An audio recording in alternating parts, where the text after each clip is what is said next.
Good evening, gentlemen. This is Avery coming to you live from Taylor's parents' basement, and we're going to go ahead and give you the Week 3 fantasy matchup preview for Thursday Night Football.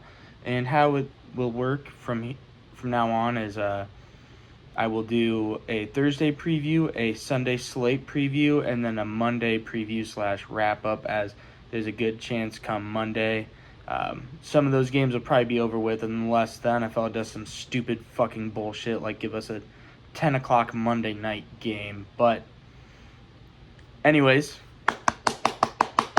congratulations, gentlemen. We have made it to our first bad primetime matchup of the season. And I know, look, Falcons-Vikings didn't really deliver. Chargers-Raiders didn't really deliver. But there was some upsides looking into that game. You know, Michael Penis versus J.J. McCarthy. Chargers looked fun, and everybody's kind of excited to see Ashton Genty and the Raiders, led by Geno Smith. But this is kind of a game going into it where you're like, oh, this is probably gonna stink. But yeah, it's here. At least they're not forcing 7 primetime Bears games on us like last season. So going into the actual game itself of the Dolphins versus Bills, don't really have much to say about the Bills. It should be an easy win for them, but it is a division matchup, and as you know, those can always get a little interesting. I just wanted to apologize to Remy starting off. I know he has been very down about the Dolphins, and I understand where he's coming from, but I am going to take a shit on them very quickly. So I guess the real question is, Dolphins, is it time to tank?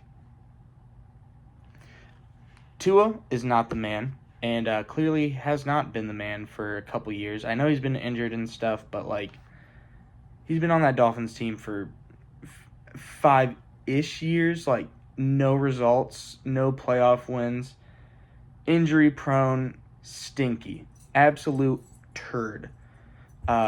Nobody wants Tyreek. They called around, and a leaked report came out that nobody had absolutely any interest in Tyreek, probably because he's old at the end of his career and beats women. The defense has also given up 33 points in each game, which I think is a major point of concern, especially the 33 points were, well, I guess 26 points to the Patriots because of a kickoff return, but then 33 points to Daniel fucking Jones. What are we doing here? So, the more games that the Dolphins lose, maybe the better it can be for them. They get a better draft pick. I know a lot of people want McDaniels out as a head coach, and if they keep losing, that's a surefire way to get him out of there. And like Remy has said, the Dolphins have been kind of trapped in a purgatory similar to the Steelers, where they're not good, but they're not bad enough to tank, and not bad enough to get a high draft pick. So I guess the question is, as a fan, like, do you want to win this game, or are you ready to throw in the towel for the season, be like, yeah, fuck it, let's tank, let's get a good quarterback and move on from this Tua McDaniels era? Hot take, real hot take, but could this be a game where they intentionally get blown out? Similar to, like, when the Chargers got blown out against the Raiders, and they fired the Chargers coach right after that game. I don't know. Probably a little too early for something like that in the season, but who knows? Tyreek Hill is an absolute diva. Again, likes to beat women. And who knows? Maybe he's causing some locker room stir. And what good would any form of sports media be without an absolute hot take?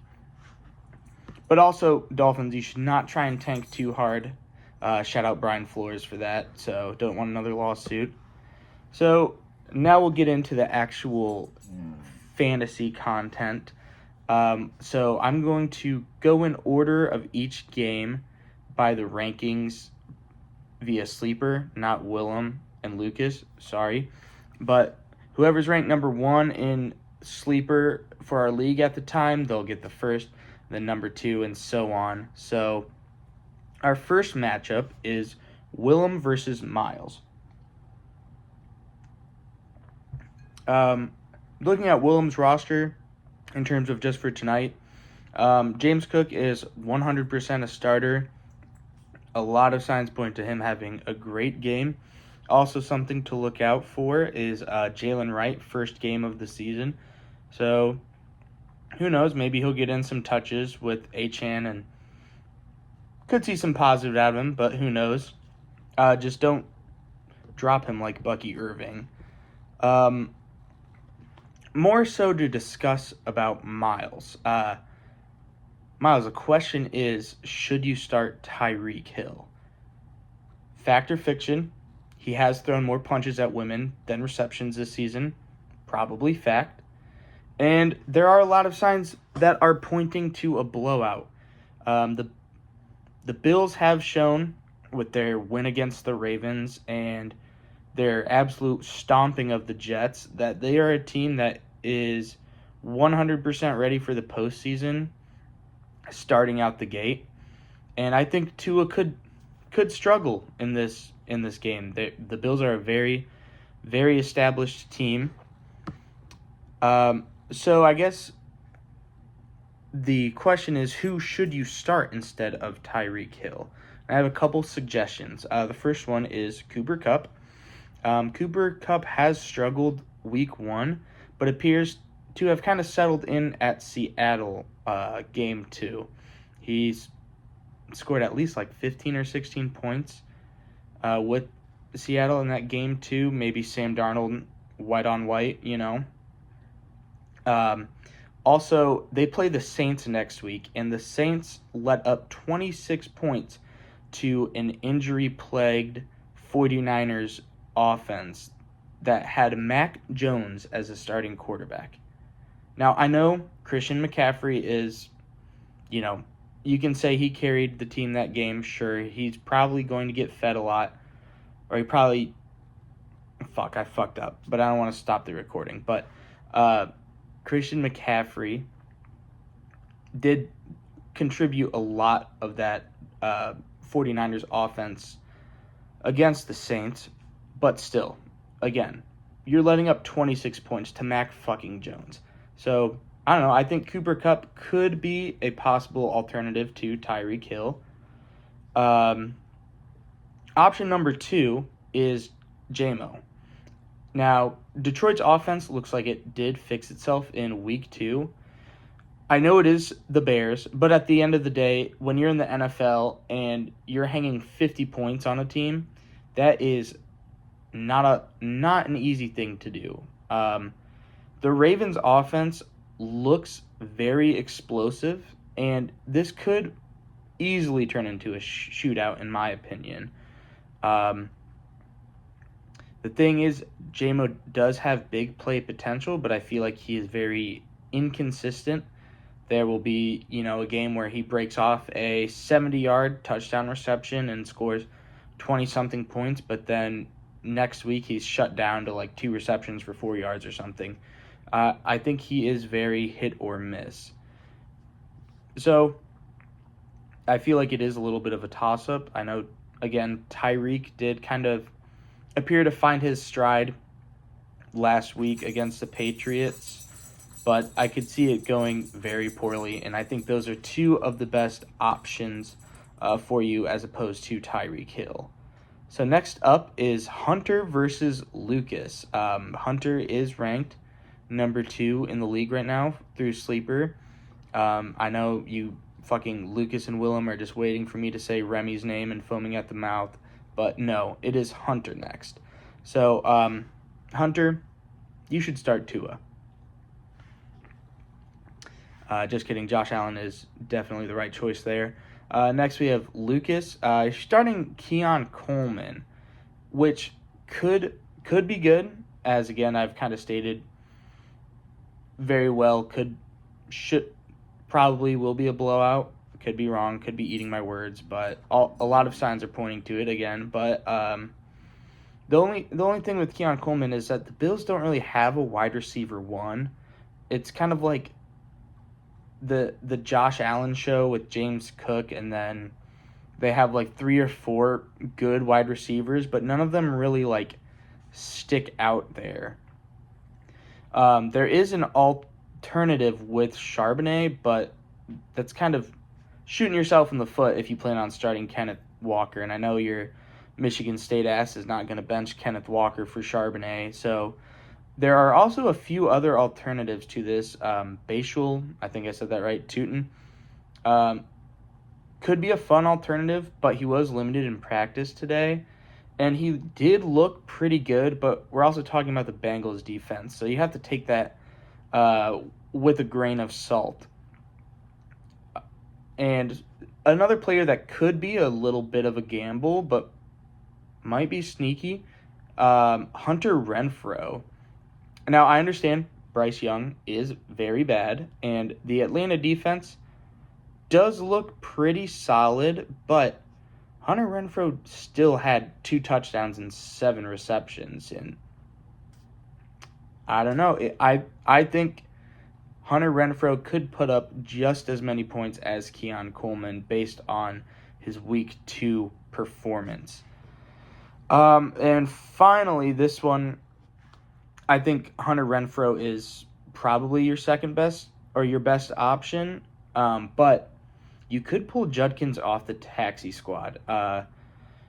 Quinshon Judkins did start practicing with the team last Wednesday and still managed to put up 10 or 11 fantasy points.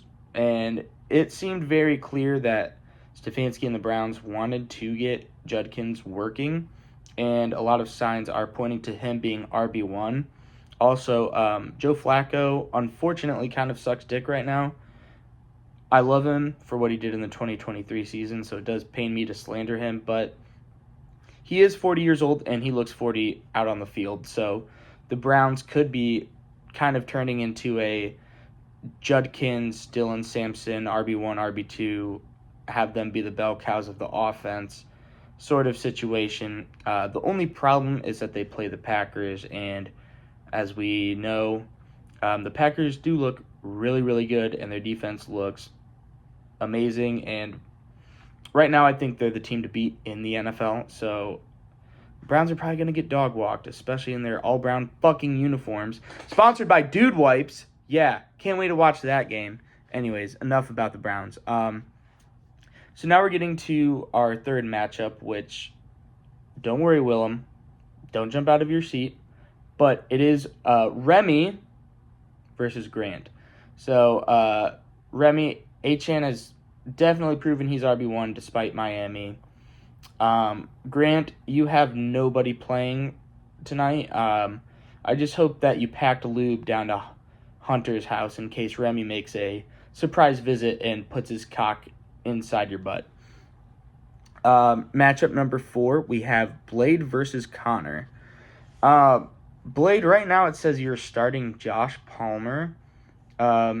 Similar to Keon Coleman, but honestly he has even less of an upside than Keon Coleman. But looking at everything, I'm assuming you meant to start Juwan Jennings. He's listed as questionable, but honestly, questionable is kind of bullshit. We all know, like, questionable means you're probably going to play, and you're just, maybe you have a minor injury or concern, but you have to list it as questionable for gambling and all that stuff. So I'm assuming, again, that you meant Juwan Jennings. But if you do not start Juwan Jennings, there are a lot of players on your bench that are, like, equivalent to Josh Palmer that are all projected to be at like 9-10 points. I'm not gonna go into detail on that because then I'd be talking about like 5 or 6 different players that are honestly pretty mid. But again, they're on your bench, so that's, they're mid. That's why they're on your bench. But Connor, starting Kincaid is definitely the right call here. Dalton Kincaid is pretty mid. I made the mistake of drafting him as my tight end 1 like 2 or 3 years ago. Yeah, he's just average, but this is a shitter Dolphins defense, and that gives the opportunity for points. You know, maybe this is the game where Kincaid gets a touchdown reception. You know, who knows? Your alternative is Brenton Strange, who is going against a very, very tough Texans defense. So, again, I think Kincaid is definitely the right call here. So, finally, we have me versus John, which I would like to point out, there's not a top 5 matchup this week. The league matchups are set to the top 5 versus the bottom 5 of the league. I am 5, John is 6. So there could be a potential for some upsets. Maybe a couple players in the top 5 teams lay some turds. Could be a little bit of an upset going on, but who knows? So start with myself. Khalil Shakir will sit on my bench because, as I have said for now the third time, the Bills do not have a clear wide receiver 1, and it's definitely not him. He can be good for like 9 or 10 points, but nothing promising to start him with. And the only person that I would potentially start him over is Terry McLaurin, because he has been struggling to produce this season, but it's only week 3, so I'm not willing to overreact yet. And John, you should definitely start Waddle. He did show a lot of upside in week 2. As much as I have been shitting on the Dolphins, you know, the wide receiver 1, wide receiver 2 is always good for at least 10 points, maybe a touchdown, you know.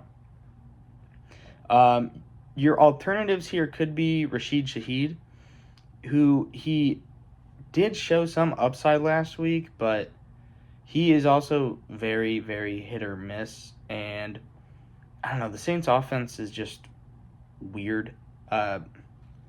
Spencer Rattler has looked not complete ass, but he hasn't been like blow me away amazing. I also didn't check who the Saints are playing this week. Sorry, bad podcasting on my part. Oh shit, yeah, I said it earlier. They play the Seahawks. I don't know. I just don't think Shaheed would be a clear start over Waddle. You also, the only other really decent player on your bench is Kenneth Gainwell, who, fun fact, plays for the Steelers now, I guess. And everybody else on your bench is projected lower than your kicker, who also plays for the Steelers. So, yeah, definitely stick with Jalen Waddle there. Anyways, just wanted to say thank you all for listening today, and I'm very excited for week 3. I'm glad I could do this instead of grocery shopping with Taylor. So, yeah.